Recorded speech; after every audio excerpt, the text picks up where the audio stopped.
Social media मैंने बिल्कुल भी नहीं यूज़ किया। The quality matters not the quantity. Aakash ने ये सिखाया कि हर एक वर्ड का वैल्यू है। अगर ये वर्ड चेंज कर दिया तो फिर हो सकता है पूरा स्टेटमेंट ही बदल जाए। You have the right to perform your duties, but you're not entitled to enjoy the fruits of your actions. Bhagavad Gita, chapter 2, verse 47. Now you must be thinking कि मैं भगवद गीता का इस श्लोक को इस टाइम पे क्यों याद कर रही हूँ? Because यही तो सक्सेस मंत्रा है हमारे नेक्स्ट नीट चैंपियन का. It's time for me to introduce you to NEET AIR 1. Mridul, hi, how are you? Hello, I am fine. तो अभी नीट 1 की यहाँ पे मैं बात कर रही हूँ, all India rank 1. This is such a huge and interesting and such a big thing. कैसा फील हो रहा है? फीलिंग तो बहुत खास है। On top of the world, cloud 9। Parents का क्या रिएक्शन था? पेरेंट्स भी बहुत खुश थे। मतलब पहले नाइट में ही आंसर की चेक कर लिया, उसमें ही आ गया था कि 720 आ रहे हैं, तो सब लोग बहुत खुश थे। ओके, सो क्या इस जर्नी को स्टार्ट करने की वजह पेरेंट्स ही थे या कहाँ से मोटिवेशन आया कि लाइफ में डॉक्टर बनना है?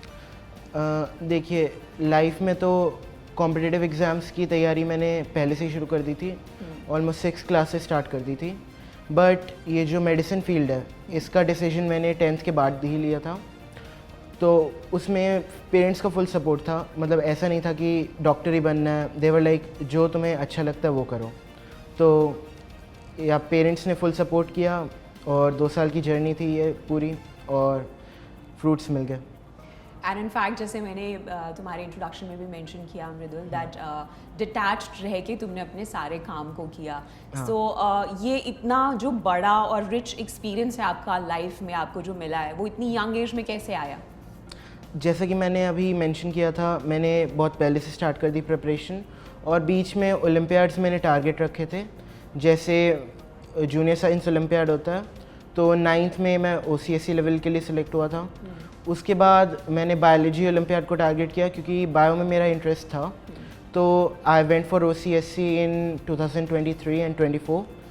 सो these were like little milestones to help me improve my knowledge and all, so that मैं आगे अच्छे से फोकस कर सकूँ। अब हमने फोकस की यहाँ पे जो बात छेड़ी है, मुझे आपका सीक्रेट जानना है कि how you remain focused through out the journey और डिस्ट्रैक्ट कैसे नहीं हुए, because it's very hard in the time of social media. नहीं? हाँ, वो तो है। तो सोशल मीडिया मैंने बिल्कुल भी नहीं यूज़ किया। जस्ट व्हाट्सएप था, वो पीएच से क्वेश्चंस डिस्कस करने के लिए या टीचर्स को डाउट्स भेजने के लिए। बाकी कुछ सोशल मीडिया नहीं था, और वही डिस्ट्रैक्शंस नहीं थे। बीच बीच में मैं स्टडीज़ के बीच में ब्रेक ले लेता था, कुछ फ़ोन पे गेम्स खेल लिए, कुछ पढ़ लिया ऐसे ही लाइक नॉवेल्स। तो ये छोटे छोटे ब्रेक्स हेल्प करता था अपना मोमेंटम बना के रखने में स्टडीज़ का। सो आपका स्केड्यूल कैसा होता था आकाश में? मतलब कैसे आपका दिन स्टार्ट होता था? कितने आवर्स की आपकी पढ़ाई होती थी? कैसे आप पूरा दिन प्लान करते थे? दिन में तो नेट 12 आवर्स के अराउंड बन ही जाता था पढ़ाई का, इंक्लूडिंग कोचिंग एंड ऑल। तो सुबह से क्लासेस होती थी, तो क्लासेस चलती थी। उसके बाद क्लासेस के बाद जो क्लास में पढ़ाया टीचर्स ने, कुछ क्वेश्चंस दिए, होमवर्क वो करना है, क्लासेस के नोट्स रिवाइज करने हैं, और फिर कुछ एक्स्ट्रा क्वेश्चंस बनाने हैं जो टॉपिक चल रहे हैं, ताकि टच में रहें और टेस्ट में अच्छा परफॉर्म करते रहें। लेकिन अभी ना बहुत सारे स्टूडेंट्स नर्वस भी हैं, तो उनको कुछ सजेशन या टिप देना चाहोगे कि देखो ठीक है मैंने कर लिया, आप लोग भी कर लोगे? और any one particular thing that you follow till the end? What I followed is that the quality matters, not the quantity. क्योंकि कुछ बच्चे ऐसे होते हैं कि ये बुक बनानी है, ये बुक बनानी है, इतने सारे टारगेट बना लेते हैं और उस चक्कर में अपने डाउट्स को नज़रअंदाज कर देते हैं। तो जो आपके डाउट्स हैं, they are the most important. जो क्वेश्चंस आपसे बन गए, you will attempt those in correctly in exams also, but those doubts are the fields where you are lacking something. So it is more important to solve those doubts rather than keep on practicing what you already know. तो पहले आप अपने doubts clear करिए, फिर next book पे जाइए। तो ये मैंने कंसिस्टेंटली फॉलो किया और रिजल्ट्स भी मिले इसके। सो आपके डाउट्स सारे आकाश में क्लियर हुए या आपको लगा कि कुछ रह गया? नहीं, क्लियर तो हो ही जाते थे। मतलब खुद से एफर्ट डालना होता था कि अगर डाउट क्लास ख़त्म हो गया तो कोई नहीं, अगले दिन पूछ लेंगे। तो मतलब आपको खुद ही टीचर के पास जाना पड़ेगा और बोलना पड़ेगा ये डाउट है, तो टीचर्स बड़े अच्छे सॉल्व कर देते हैं, उससे रिलेटेड कुछ कॉन्सेप्ट बता देते हैं। और ये बहुत इम्पॉर्टेंट है कि अगर आपका ये हो गया, उससे रिलेटेड कुछ हो सकता है आपसे ना हो, तो टीचर वो भी कवर कर देते हैं। तो इससे आपकी सब्जेक्ट बहुत स्ट्रॉन्ग हो जाता है। सब्जेक्ट स्ट्रॉन्ग होने की यहाँ पे बात हो रही है, लेकिन वीकनेसेस की बात करते हैं। यूजुअली कुछ सब्जेक्ट्स में स्टूडेंट्स अच्छा परफॉर्म नहीं कर पाते, तो what would be your suggestion to them कि कैसे जो वीक सब्जेक्ट्स हैं उनके ऊपर फोकस किया जाए, काम किया जाए, एफर्ट डाला जाए? हाँ, ऐसा तो होता ही है। मतलब हर स्टूडेंट के लिए एक ऐसा सब्जेक्ट होगा जो कि उसे प्रॉब्लम देता है थोड़ा बहुत, so that student has to work hard on that topic और सब्जेक्ट। एंड ऐसा ना हो कि उसी सब्जेक्ट के चक्कर में आप वो सब्जेक्ट्स ख़राब कर दें जो आपके स्ट्रॉन्ग हैं। So for this I would suggest कि पर डे या फिर पर वीक आप ऐसे डिवाइड करें कि सब सब्जेक्ट्स को टाइम मिले, बट जो पर्टिकुलर सब्जेक्ट है जिसमें आपको ज़्यादा प्रॉब्लम हो रही है उसको आप ज़्यादा टाइम दें। क्योंकि कई बार ऐसा देखा जाता है कि जो आपका वीक सब्जेक्ट है उसमें आप मेहनत करके अच्छे मार्क्स ले आए, और जो स्ट्रॉन्ग सब्जेक्ट है उसको आपने नेगलेक्ट किया, जिसके कारण उसी में थोड़े पीछे रह जाए। So it is very important that you manage your time wisely. So आपने अच्छे से बहुत सारे स्टूडेंट्स को यहाँ पे टिप्स दे दी, और अपनी सीरियसनेस जो आपकी गोल को लेके थी वो भी यहाँ पे बता दी। अब थोड़ी सी मस्ती की बातें करते हैं कि जब पढ़ाई नहीं करते मृदुल, तो उसके बाद अपने टाइम को कैसे प्लान करते हैं? What do you love to do, like how you enjoy your life? My hobbies are gardening when I'm at home. I love plants and I like to work on them, and also reading novels, which has been inculcated from a young age. When I was little, I was fascinated with dinosaurs. So my father had these encyclopedias, and I just used to flip through the pages just to see the dinosaurs. And after a while, I got bored. I went to the sea creatures. Then that also became old, and I started reading them. First space, and then all. And after that, I started reading novels.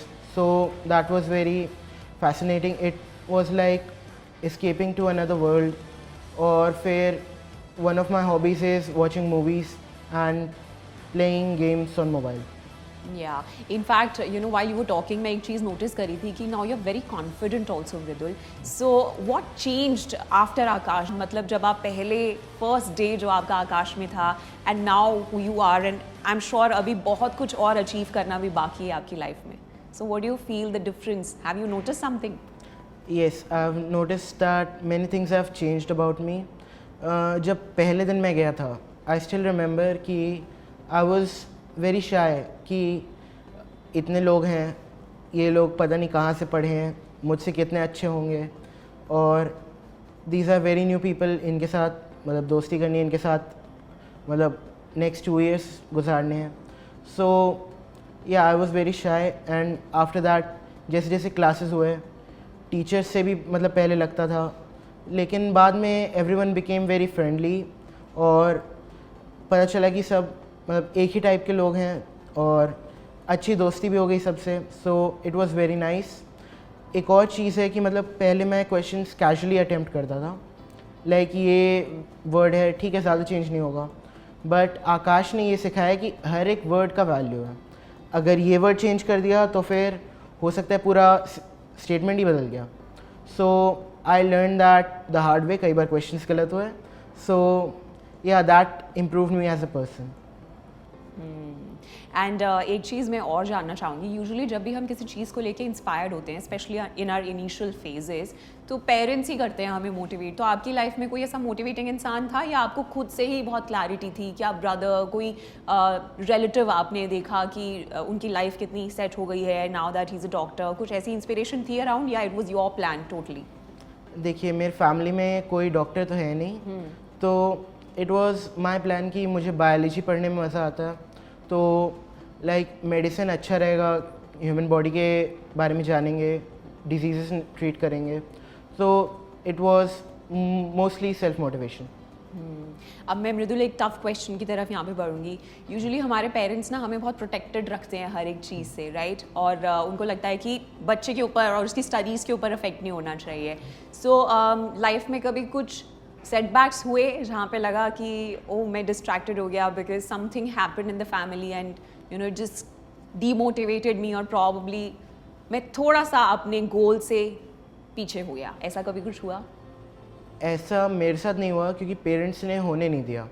Like my brother he had a liver transplant in on March, starting मार्च.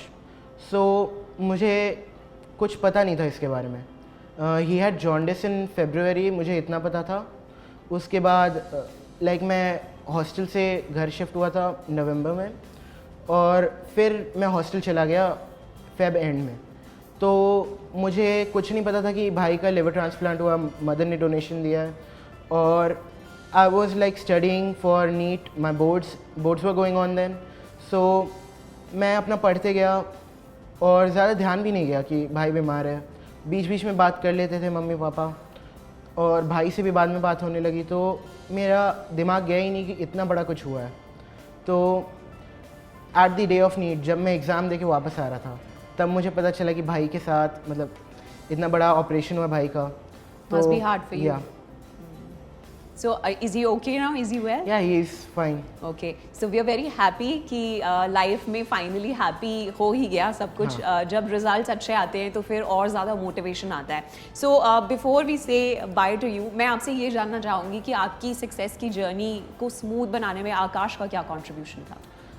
आकाश का एक major contribution है मेरी success journey में क्योंकि right from the beginning the faculties were very cooperative, very helpful. जब भी कुछ doubt होता था तो फिर they were always available. They were like रात में भी मैसेज कर दो, सुबह में देख ही लेंगे, मैसेज कर देंगे. या फिर अगर मैसेज नहीं कर पाए तो पर्सनली बता देंगे डाउट सेशन में, बट मैसेज डाल दो ताकि वो मिस ना हो जाए. सो दे वर वेरी कोऑपरेटिव. सारे कॉन्सेप्ट्स अच्छे से बताते थे और मतलब इतना कॉन्सेप्चुअली स्ट्रॉन्ग कर दिया था कि अगर आप कोई फार्मूला भी भूल गए फिज़िक्स या केमिस्ट्री में so you can derive it. So ये एक बहुत अच्छी चीज़ थी जो आकाश ने की और I am grateful for that. Okay, thanks so much for this wonderful conversation. बहुत कुछ जानने को मिला एंड बहुत यंग एज में ना आप काफ़ी मैच्योर इंसान हैं. आपके एक्शंस और आपकी बातों से वो पता चलता है and many congratulations. This is just the beginning, way more to achieve right now, है ना? So we are looking forward to your victory also. Thank you so much. Welcome. So this is what happens जब आपको सिर्फ और सिर्फ अपनी life का गोल दिखता है एंड उस गोल को अचीव करने के लिए लगती है बहुत सारी गाइडेंस, चाहे वो पेरेंट्स की हो या फिर choosing the right institute. And I would suggest go nowhere, just come to Akash.